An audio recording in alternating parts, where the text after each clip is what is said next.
Baik, terima kasih untuk cerita pagi tersebut. Bila kita berbicara mengenai wakaf, selalunya kita melihat daripada perspektif wakaf Al-Quran ataupun bina masjid, tapi kita melihat kepada sudut yang berbeza kali ini, iaitu wakaf pengajian tinggi di Malaysia. Jadi untuk berbicara dan juga membincangkan bagaimana sebenarnya konsep ini diguna pakai untuk IPT, bersama saya ialah Profesor Madya Dr. Muhammad Ashraf Zaki bin Yaakob, pengarah bahagian zakat sedekah dan wakaf Universiti Teknologi Mara. Assalamualaikum. Waalaikumsalam warahmatullahi wabarakatuh. Ya, seperti mana saya katakan tadi, selalu bila kita berbicara mengenai wakaf, kita tertumpu kepada beberapa arah semata-mata. Tapi kali ini kita berbicara mengenai IPT. Bagaimana sebenarnya konsep wakaf ini diterjemahkan di IPT, Doktor? Okey, bismillahirrahmanirrahim. Alhamdulillahirabbil wassalatu wassalamu ala asyrafil anbiya'i wal mursalin wa ala alihi wa sahbihi ajma'in. Amma ba'd. Terima kasih saudari Syafiqah atas kesempatan untuk kita berbincang berkaitan dengan wakaf. Sebelum kita melangkah perbincangan kepada wakaf pengajian tinggi, saya rasa lebih elok untuk kita memahami wakaf dalam konteks yang sebenar. Sebab berdasarkan kepada pengalaman saya, ramai di kalangan kita yang salah faham tentang maksud wakaf itu sendiri. Saya rasa mungkin kita biasa dengar bila kita sebut contohnya lah, kalau kita beli perfume ataupun minyak wangi, kita letak di surau, kita kata okey, semua orang boleh guna, saya wakafkan. Betul. Ataupun kita beli goreng pisang, kita bagi kawan-kawan, kita suruh kawan-kawan makan, kita kata saya wakaf untuk semua orang makan. Kita merasakan itu adalah konsep wakaf yang sebenar, tetapi sebenarnya salah. Jadi kita perlu faham wakaf ini, kalau kita nak faham dalam konteks yang sebenar, kita perlu melihat kepada hadis Nabi SAW. Hadis Nabi bila satu ayat Al-Quran diturunkan kepada baginda Nabi SAW tentang kamu tidak akan dapat mencapai tahap kebajikan yang paling sempurna sehingga kamu mensedekahkan, menginfakkan, mewakafkan harta yang kamu paling sayang. Jadi turun ayat Quran itu, ayat surah Ali Imran ayat ke-92, dan bila turun ayat tersebut, lan tanalul birra hatta tunfiqu mimma tuhibbun, para sahabat dia rasa trigger. Sebab standard lah macam kita, kalau kita orang datang minta derma, kita akan buka wallet, kita akan ambil note yang paling kecil, RM1, RM5, RM10. Tetapi Allah sebut dalam Quran yang paling tinggi tahapnya adalah bila bagi yang paling sayang.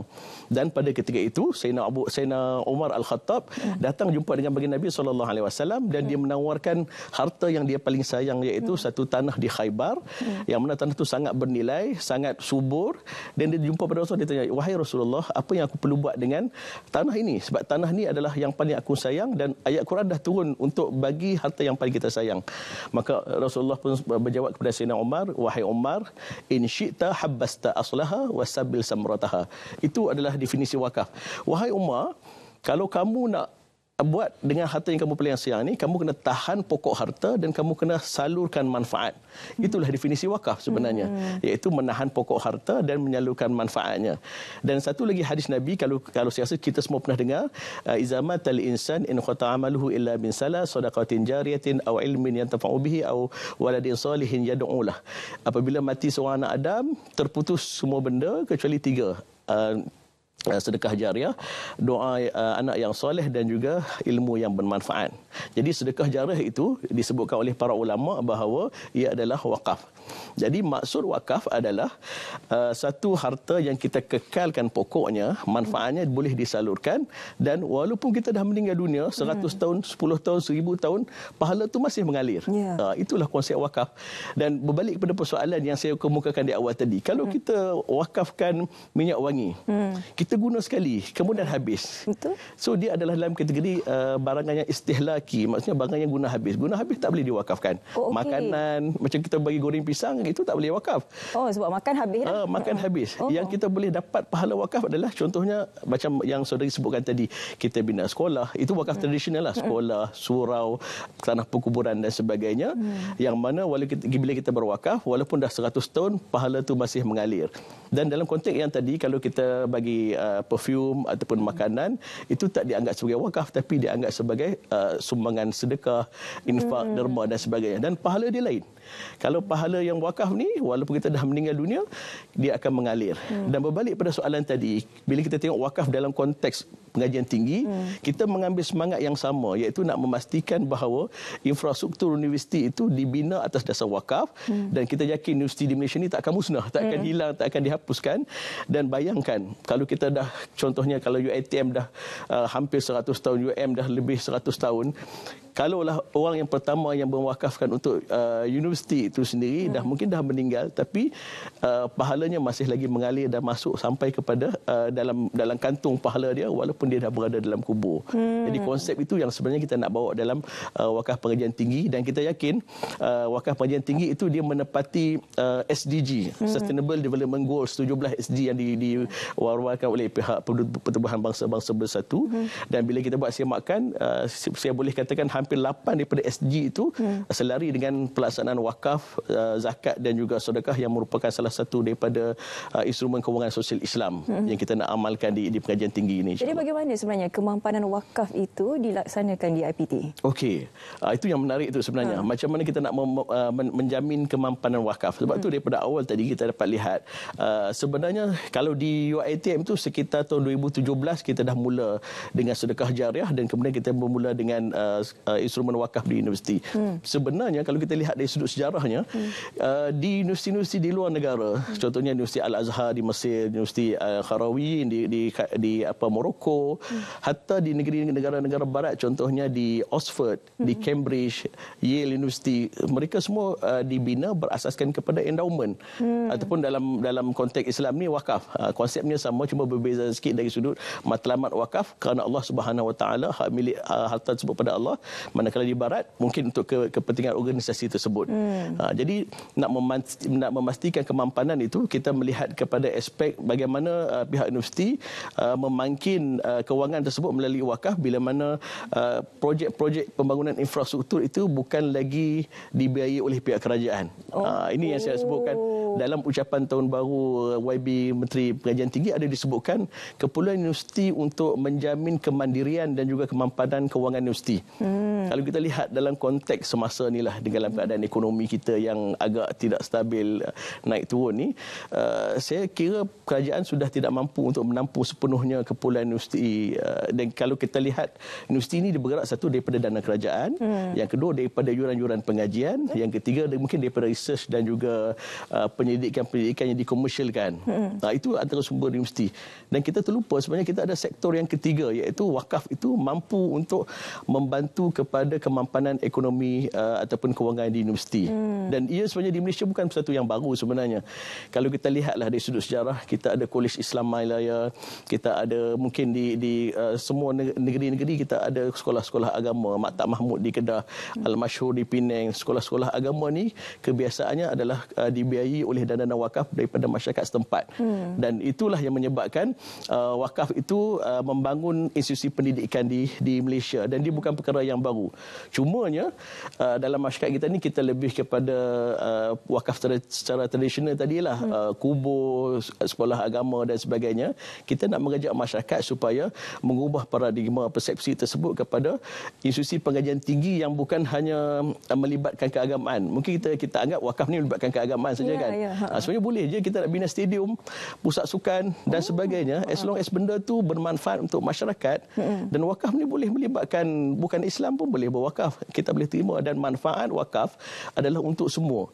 Dia tak terhad. Kalau contohnya bila kita kata zakat itu memang khusus untuk diagihkan kepada 8 asnaf yang disebutkan dalam Al-Quran. So terhad. Tapi wakaf tak. Wakaf ni umum dan dia bersifat ijtihadi. Kita boleh berijtihad, kita boleh kreatif dalam mengagihkan zakat, dan yang penting dia bukan khusus untuk umat Islam saja, dia untuk Islam dan bukan Islam. Dan wakaf itu juga boleh diterima boleh diberikan oleh Islam dan juga bukan Islam. Kalau kita lihat dalam program Temu Anwar yang dijalankan di negeri-negeri, bertemu dengan siswa Azhar pula, banyak yang menyatakan hasrat mereka mungkin meja tak cukup, kerusi tak cukup, ada peralatan-peralatan yang masih tidak ada di universiti. Jadi mungkin, yalah, walaupun Yang Amat Berhormat Perdana Menteri meluluskan peruntukan ketika itu juga, tapi kalau ada wakaf ini, sebenarnya wakaf juga boleh membantu sebenarnya untuk siswa Azhar di luar sana. Tapi itulah pelaksanaannya. Kalau di Malaysia ini saja ada 20 universiti universiti awam. Betul. Untuk kita menyelaraskan itu bukan satu perkara yang mudah. Selain itu, apa lagi di antara cabarannya? Okey, itu cabaran yang kita hadapi sebenarnya. Bila mana kita nak berwakaf ini, kita kena ingat satu, urusan wakaf dan zakat ini kalau dalam Perlembagaan Persekutuan di dalam jadual ke-9 bahagian 2 mengatakan bahawa urusan berkaitan agama Islam adalah di bawah Sultan dan juga Majlis Agama Islam. So urusan berkaitan zakat dan wakaf ini memang di bawah Majlis Agama Islam, dan Majlis Agama Islam berperanan sebagai sole trustee ataupun pemegang amanah tunggal di setiap negeri-negeri. Dan bagi cabarannya, contohnya bagi kami di UiTM kita ada di 34 kampus di seluruh Malaysia. Setiap negeri akan ada cawangan UiTM, dan kita perlu deal dengan Majlis Agama Islam tersebut. Jadi alhamdulillah dalam konteks sekarang ni semua cawangan-cawangan kita memang berhubung baik dengan Majlis Agama Islam, dan kita sangat mendapat kerjasama yang baik dengan Majlis Agama Islam di setiap negeri. Cuma bagi universiti-universiti yang ada di negeri-negeri tertentu, mereka perlu deal dengan Majlis Agama Islam. Itu aspek pertama dari sudut enactment ataupun akta yang berkaitan dengan wakaf. Yang kedua, aspek penyelarasan tadi. Memang sangat susah. Sebab kami di peringkat pengarah-pengarah zakat, sedekah dan juga wakaf Universiti Awam seluruh Malaysia, kita dah bersidang beberapa kali. Bagaimana kita nak menyelaraskan isu wakaf ni. Sebab setiap negeri dia ada akta dan enactment yang berbeza. So treatmentnya berbeza. Negeri-negerinya pun berbeza, kemampuan kewangannya pun berbeza. Jadi kita perlu kepada satu penyelarasan, dan penyelarasan itulah yang kita cuba bawa dalam perbincangan-perbincangan yang telah kita lakukan sebelum ini, dan akhirnya kita come out dengan satu cadangan di peringkat pengajian tinggi, Jabatan Pengajian Tinggi, untuk kita menubuhkan Majlis Zakat Wakaf, Majlis Wakaf Zakat dan Endowment MAWIS Universiti Awam seluruh Malaysia. Dan kita mengharapkan daripada penubuhan majlis ini, insya-Allah kita mampu untuk menyelaraskan pertama daripada aspek pengurusan, iaitu nak pastikan bahawa setiap universiti awam ataupun setiap universiti yang ada di Malaysia, tak kira awam ataupun swasta, ada unit ataupun bahagian ataupun pusat tanggungjawab yang menguruskan zakat, sedekah dan wakaf. Itu penting sebab tak semua universiti ada unit ini. Sebab zakat, sedekah, wakaf ni adalah salah satu daripada instrumen kewangan sosial Islam yang kalau setiap universiti itu ada unitnya masing-masing. Macam contoh kami di UiTM kita ada bahagian zakat, sedekah dan wakaf. So jabatan saya cover untuk tiga kategori ini, zakat, sedekah dan wakaf. Dan kita dapat lihat bila setiap satu universiti itu ada 3 elemen ini, untuk kutipan zakat, kita boleh bantu pelajar dan staf yang memerlukan, dan bantuannya secara one off. Sebab zakat ni tidak boleh bermalam. Kalau ikut hadis Nabi, tidak boleh bermalam, dia perlu segera diagihkan kepada asnaf. So itu memang kita boleh bantu dari sudut bantuan-bantuan segera kepada pelajar dan juga staf. Dan aspek pembangunan infrastruktur kita boleh cover melalui wakaf. Dan kutipan-kutipan wakaf ni akan digunakan untuk pembiayaan bangunan infrastruktur, hatta bukan yang melibatkan keagamaan pun sebenarnya tak ada masalah. Kalau macam di UiTM sendiri, bagamana ia diterjemahkan dari bentuk fizikalnya? Kalau di UiTM kita ada banyak program. Kalau contohnya di UiTM Melaka kita ada wakaf dusun ilmu. Kita wakafkan pokok-pokok durian, cempedak, belimbing, macam-macam kita dah, dan kita dah mula tuai hasil daripada wakaf tersebut.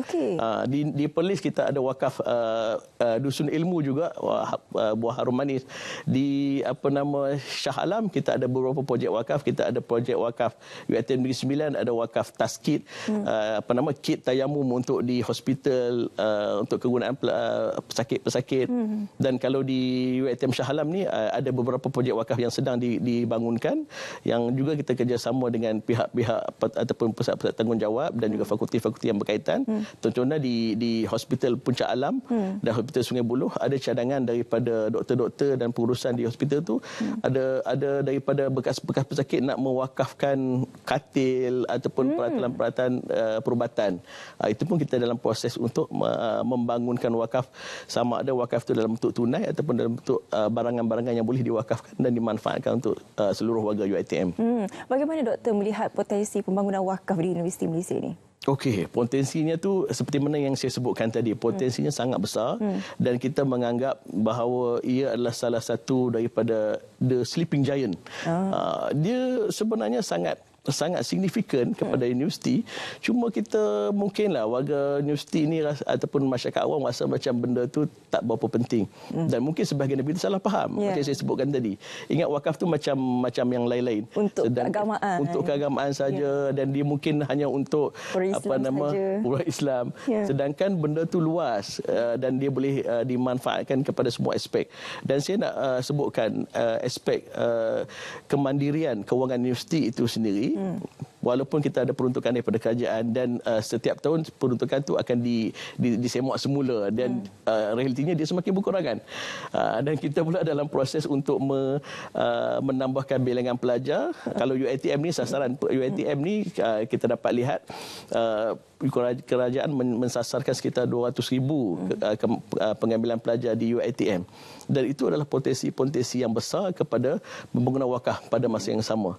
Kalau saya boleh kongsikan maklumat di UiTM ni, pelajar kita hampir sekarang ni sekitar 180,000 orang lebih. Dan staf kita 18,000 orang lebih. Total warga UiTM saja seluruh Malaysia sekitar 200,000 orang. Wah.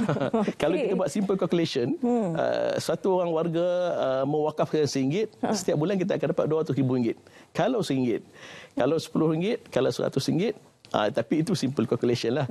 Realitinya dari sudut pelaksanaan, dari sudut marketing, pemasaran kepada program-program wakaf ni satu yang mencabar juga. Sebab di kalangan pelajar kita majoritinya adalah daripada B40 dan kita pun perlukan bantuan daripada syarikat-syarikat korporat yang ada dan itulah potensi di peringkat universiti itu sangat besar dan sangat tinggi. Satu dari sudut warga yang ramai dan juga di kalangan profesor-profesor yang ada ni sebenarnya dia orang boleh berwakaf dan pada masa yang sama dia akan dapat manfaat rebate cukai daripada pihak kerajaan. Jadi kita nak menggalakkan semua syarikat korporat dan juga orang perseorangan untuk berwakaf dan pada masa yang sama akan dapat rebate cukai daripada sumbangan wakaf yang diberikan kepada universiti. Okey, jadi besar sebenarnya impak dan juga manfaat yang boleh anda dapatkan melalui program wakaf ya. Jadi kita boleh melihat wakaf ini daripada pelbagai sudut, pelbagai angle sebenarnya dan salah satu sudutnya pastinya di IPT untuk kebajikan dan juga kebaikan siswa Azhar pada masa akan datang. Terima kasih banyak-banyak Profesor Madya Dr. Muhammad Ashraf Zaki bin Yaakob, Pengarah Bahagian Zakat, Sedekah dan Wakaf Zawaf, Universiti Teknologi Mara. Terima kasih, Doktor. Sama-sama. Okey, kita